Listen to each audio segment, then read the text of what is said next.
To politics now, and a serious warning to our nation from the world's leading credit rating agency. It's Moody's, and they're saying that it may downgrade America's credit rating if lawmakers cannot reach a deal on raising the debt ceiling. What would that mean for you? Is there anything that can be done now to bring both sides of the aisle together? Let's bring in our political panel, fair and balanced. Ford O'Connell, a former outreach director for Senator John McCain's presidential campaign, and Doug Schoen, a former pollster for President Clinton. Gentlemen, welcome to both of you. Thank you, Jamie. Thank you. Doug, which side seems to be the one that may go a little bit more in the middle of the aisle, where we might have bipartisan support for a decision on the debt ceiling, because Moody's reducing the rating? Is that a game changer? Well, it should be a game changer, Jamie. And to your question, it's a very good one. And I was smiling because I don't think either party has extended themselves. I think both sides should put everything on the table. The Democrats, Medicare, the Republicans, taxes. I think everything should be put on the table, not only to deal with the debt ceiling, but to deal with the deficit as well. This is a ticking time bomb. It could go off before the August drop dead date. And we're really playing chicken with our national well-being. And to the viewers at home, the bottom line is interest rates could go up, markets could go asunder, and stocks could plummet. We don't need that given the jobs report from Friday, that's for sure. Ford, is it chicken, like Doug is saying, or Russian roulette? How significant are the stakes? I can't believe that I actually agree with Doug here.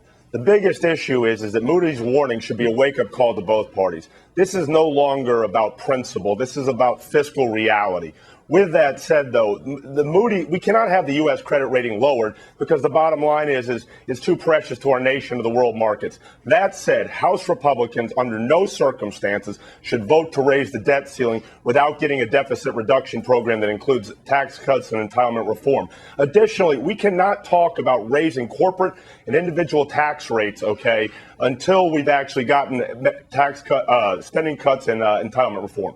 And Speaker Boehner has been, Ford, very clear that he will not even consider the issue of new taxes or higher taxes unless there are significant spending cuts. But, Doug, do you see tax increases as inevitable? Well, I do believe we have to raise revenue. I thought the Bowles-Simpson plan from December had it about right. 3 times as many spending cuts for tax increases. And the way to do it without raising rates is to get rid of tax preferences that individuals and corporations enjoy. And indeed, in some circumstances, you can actually reduce the overall rate if you get rid of some of the tax expenditures that are in current legislation. So I think there is a path to the kind of deal we've been talking about. The problem is the political leaders on both sides lack the political will to get it done. But that commission was put together by President Obama, and he didn't accept their recommendations. And that's a real problem, Jamie, and the fact that the Republicans haven't embraced it either is a problem to me as well. Ford, let me ask you a bigger question as I see it, because this is not just an issue that affects us, and you've really described well how significantly it does, but it's a global issue, because how will other nations look at us if we get so close to the deadline for making a decision on the debt ceiling? We can't agree. Maybe we raise taxes, and everything from the real estate market to the stock market is in flux and could only get worse. Do we really need to be thinking about setting an example, or at least looking like we have a plan more than we already do?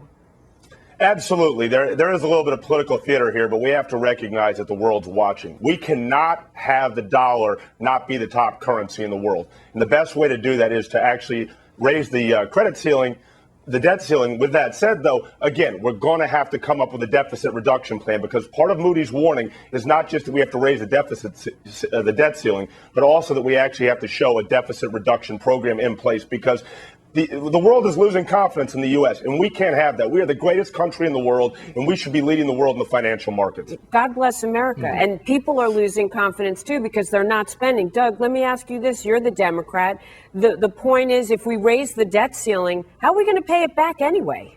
Well, you know, that's what a deficit reduction plan is about. There have got to be spending cuts. There have to be revenue increases. And as I suggested before, the Bowles-Simpson plan would cut $4 trillion over 10 years, do it much quicker than Paul Ryan's plan. I think it was a plan with 11 out of 18 votes on the commission. You're right, Jamie, the White House should have embraced it, but that's a path mark to getting it done. And I would say negotiations should start tomorrow between both sides to achieve that result. And I'm going to let you guys always represent both sides. I Absolutely. only stated factually that the president didn't take the recommendations. Doug, you better help talk to the president, my man. If he would take my calls, I'd love to do it. Well, maybe he's heard you, Doug. I Thanks hope so so. much. Ford, I hope nice so. to meet you, too. Thank Thanks. you for being with us. Thank you. Great. Have a great day, guys.